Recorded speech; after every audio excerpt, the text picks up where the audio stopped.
Assalamualaikum. Hai guys, welcome back to our channel Hasan Video.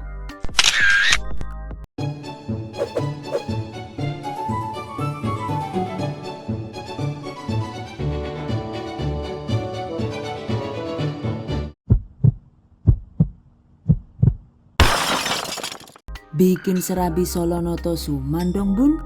Ini dia guys, serabi Solo ala-ala Noto Suman. Ada yang suka nggak nih? Yang ini walau tanpa telur juga teksturnya itu bisa lembut dan gampang digulung. Pastinya cocok banget untuk camilan keluarga ataupun untuk ide usaha. Wow, amazing. Oke guys, penasaran kan gimana cara membuatnya? Just check it out. Bahan dan cara membuat. Pertama, kita siapkan bahan santan utamanya dulu ya. Yang dibutuhkan untuk satu resep ini yaitu ada 1100 ml santan kental. By the way, santan ini diambil dari satu buah kelapa ukuran besar. Dan agar hasil serabinya itu tidak mudah basi, sebelum santannya diperas, sebaiknya kelapa parutnya itu dikukus dulu sekitar 15 menit. Baru kemudian ditambahkan air secukupnya dan diambil santan kentalnya sebanyak 1100 ml. Jika ingin lebih praktis, kita bisa menggunakan santan kental instan sebanyak 500 ml, kemudian ditambahkan air hingga volume 1100 ml. Oke guys, jika semua bahan santan sudah siap, selanjutnya langsung saja kita masak ya. Tuangkan santan kental tadi.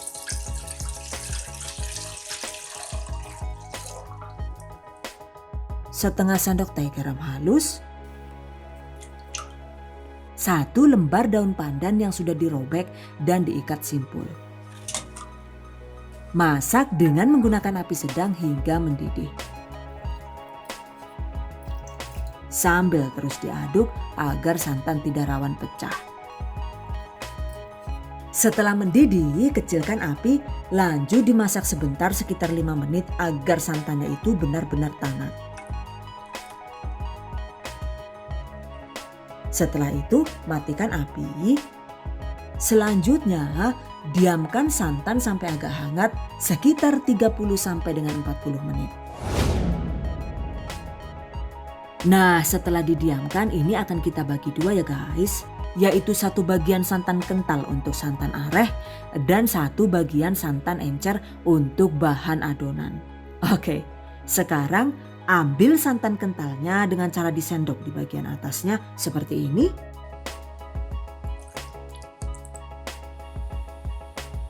Sendok pelan-pelan hingga didapatkan santan kental sebanyak 300 ml.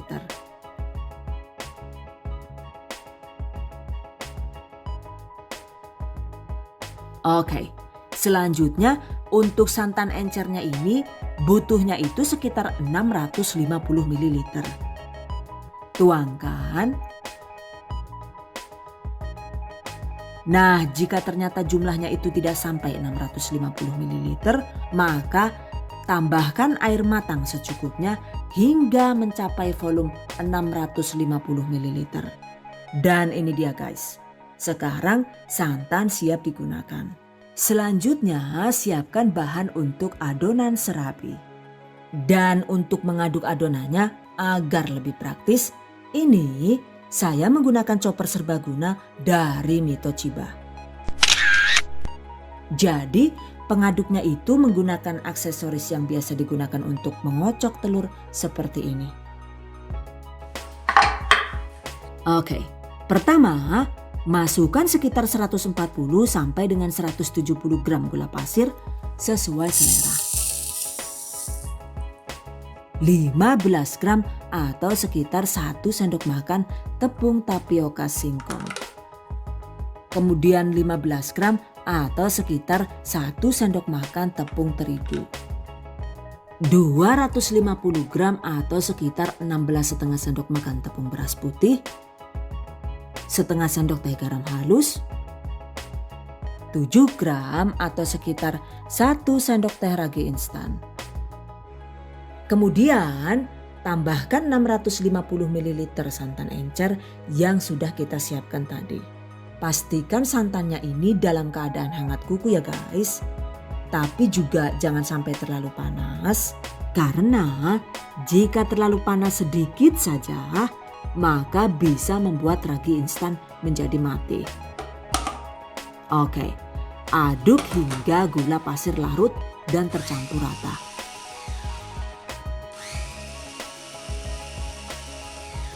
Jika dicoper begini, enaknya itu adonannya benar-benar bisa lembut tanpa perlu capek diaduk ya.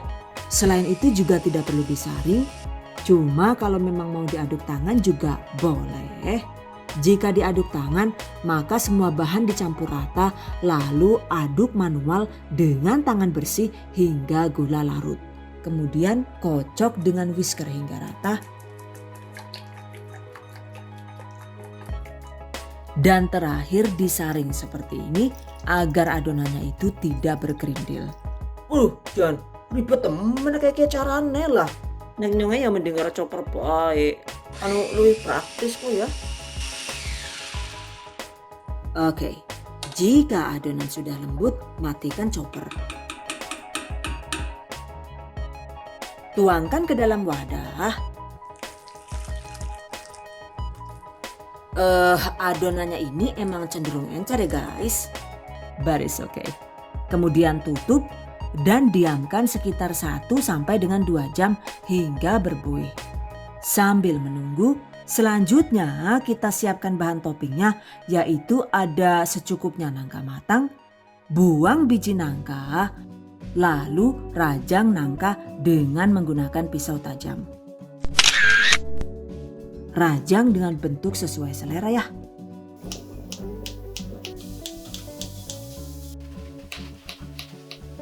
Oke, sisihkan. Topping lainnya itu ada secukupnya meses, kemudian juga secukupnya keju cheddar yang diparut kasar sesuai selera. Nah ini setelah saya diamkan selama 2 jam, sekarang kita buka. Ini dia tampilannya. Selanjutnya aduk rata.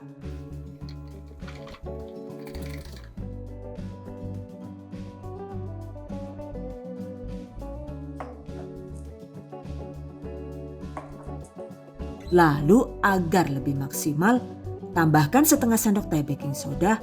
Yang ini optional ya. Jadi kalau mau dilewatkan juga tidak masalah.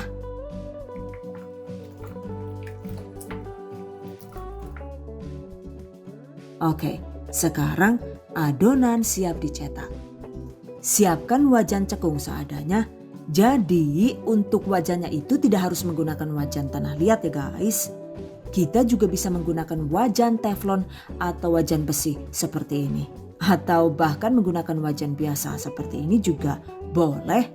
Oke, panaskan wajan. Dan ini saya menggunakan wajan teflon dengan diameter 17 cm. Lalu tuangkan 40 gram adonan atau kira-kira 1 sendok sayur ukuran sedang seperti ini. Ini sengaja diaduk melingkar agar terbentuk renda. Oke, tuangkan juga santan areh alias santan kental yang sudah kita siapkan tadi, cukup 2 sendok makan saja. Masak dengan api kecil hingga adonan berpori.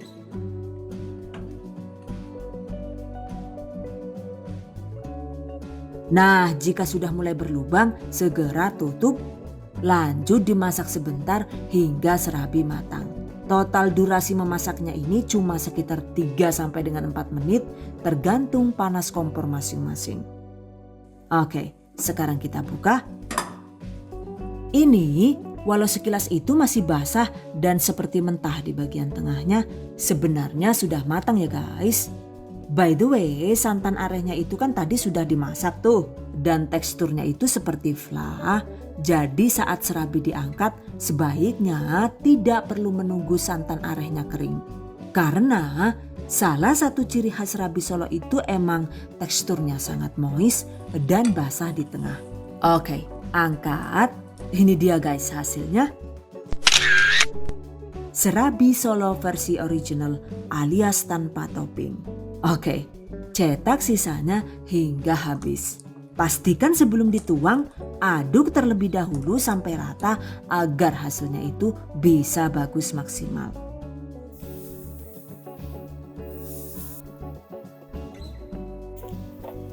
Cara lain, setelah dituang santan areh, ini juga boleh langsung kita tutup ya.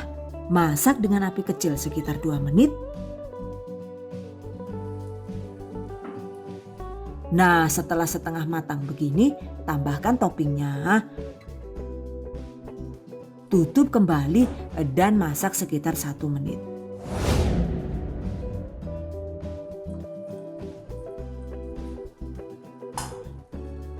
Oke, angkat. Ini dia hasilnya, serabi Solo yang menggunakan topping meses. Dan ini juga ada meses warna merah. Lumernya itu menggoda banget ya. Kemudian juga ada topping keju.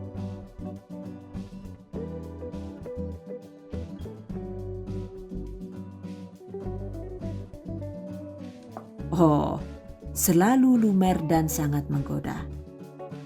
By the way, ini sengaja saya tempatkan di selembar daun agar lebih mudah saat dipindah ke wadah lain seperti ini. Karena kalau tidak hati-hati, renda serabi ini ketika masih panas itu sangat rapuh dan rawan pecah. Jadi pastikan ketika masih panas, tempatkan serabi di wadah tertutup agar ketika dingin nanti serabinya itu jadi lentur dan mudah digulung. Catat. Atau kalau mau lebih praktis, ketika serabi matang dan posisinya di wajan begini, sebenarnya itu bisa langsung kita gulung dan dibungkus daun. Cuma maaf banget ya, adegan menggulung serabi ketika dalam kondisi panas itu tidak sempat terekam kamera. Intinya sih, agar serabi itu tidak pecah digulung, caranya itu ada 2. Yang pertama, bisa digulung ketika masih di wajan dan kondisinya itu masih panas. Atau cara lainnya, menunggu serabi benar-benar dingin seperti ini. Nah, jika serabi sudah dingin dan lentur begini, selanjutnya siapkan secukupnya daun pisang untuk membungkus. Ini saya gunting dengan ukuran 8,5 x 14 cm. Oke, gulung serabi seperti ini, bungkus dengan daun, dan kunci dengan isolasi seperti ini. Jadi deh, lakukan sisanya hingga habis.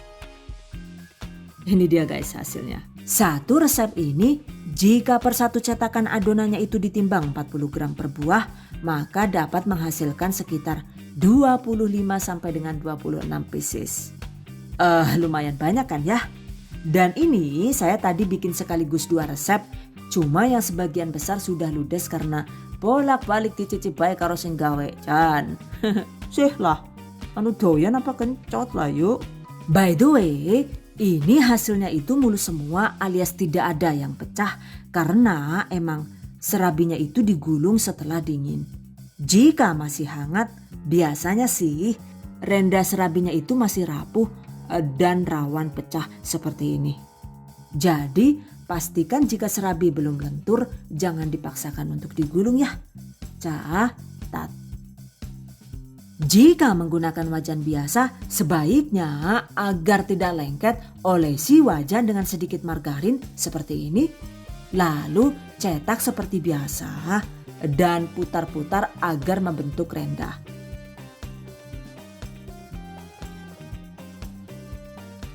Masak dengan api kecil dan tutup sekitar 2 menit. Oke, tambahkan topping secukupnya.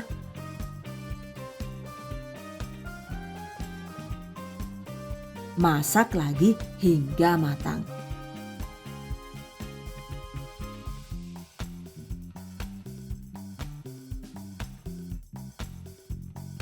Ini dia guys hasilnya. Ternyata juga tidak kalah cantik dengan serabi yang dicetak menggunakan wajan teflon. Catat. Cuma untuk tampilan kulitnya Jika dimasak dengan wajan biasa, teksturnya itu cenderung berpuri besar seperti ini ya. Jadi mau menggunakan wajan teflon atau wajan biasa nih? Silahkan dibuat sesuai selera saja. Exactly, the choice is yours. By the way, untuk versi serabi yang lebih lembut maksimal, kita bisa menambahkan 1 butir telur per 1 resep. Caranya, tambahkan telur di bahan B, yaitu bersamaan dengan penambahan baking soda. So, setelah adonan didiamkan sekitar 1 atau 2 jam, kemudian diaduk, kita bisa menambahkan 1 butir telur seperti ini. Aduk rata, lalu tambahkan juga baking soda, aduk rata. Sekarang adonan serabi siap dicetak. Jadi jika ditambahkan telur, untuk komposisi dan takaran bahan lainnya itu sama sekali tidak ada yang perlu dikurangi atau ditambah. Catat. Oke guys, demikian tadi cara membuat serabi Solo ala The Hasan Video. Semoga bermanfaat. Dan bagi para pejuang keluarga yang menggunakan resep ini untuk ide jualan, semoga dilancarkan ya. Diberi kemudahan untuk usaha. Amin. Dilimpahi rizki barokah dan turah-turah. Amin. Tetap semangat dan selalu berusaha.